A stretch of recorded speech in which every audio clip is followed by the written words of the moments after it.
Okay, so And you are. Oh, yeah, go ahead. So, no. So I just wanted to no, ask. You're an expert of the German tradition of philosophy, and so in this channel of mine, we really investigated the older people got dissatisfied in music education, so they were looking at other traditions, and they happened upon the Italian tradition, which is more scholastic and okay. So long story short, I was reading like a textbook, a history of philosophy from the scholastic perspective, and it is absolutely hostile to anything like in the. I mean, not even Descartes is safe. So Descartes, Kant, Hegel, it is yeah, blasting all of these people. And you, of course, yeah, no stranger to like fighting in philosophy. I'm sure you, yeah, you know. yeah, yeah. So, would you have any perspective on perhaps the scholastic, neo-scholastic perspectives on art and aesthetics? I mean, I've taught quite a bit in medieval aesthetics and so on, from the Italian tradition. Even Umberto Eco wrote a very good book called Beauty in the Middle Ages, which I highly recommend. It's very interesting. But I'm not an expert in scholasticism. I've written, I know the tradition of Boethius and so on, and Augustine and stuff, but I couldn't comment on that particularly. But one thing I will tell you about countries, including Italy, that weren't dominated by the work concept in the same way, say, Germany was, it emerged in Germany, is that when you go to performances, say, of opera in Italy, even today, the audiences participate like it's a popular concert. They shout people off the stage.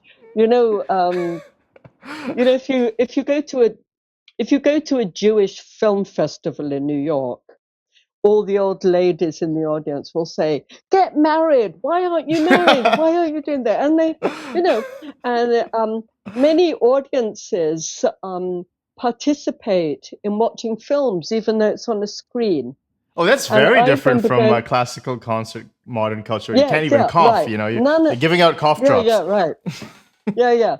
So I went to AIDA in Verona, and people were screaming, "Get the tenor off the stage! He's terrible. He can't sing. He can't act." And it was really funny. And you mishmash an opera, the audiences, they know this, like they know their popular culture. They know every line of their operas, and they sing along and they join in the choruses and they call for encores, of choruses or a solo and so on.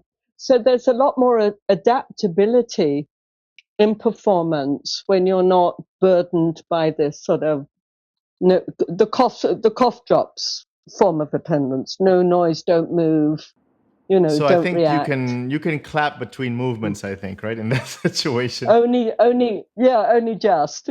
Yeah. No, in Italy you can clap even in the middle of movements when at opera.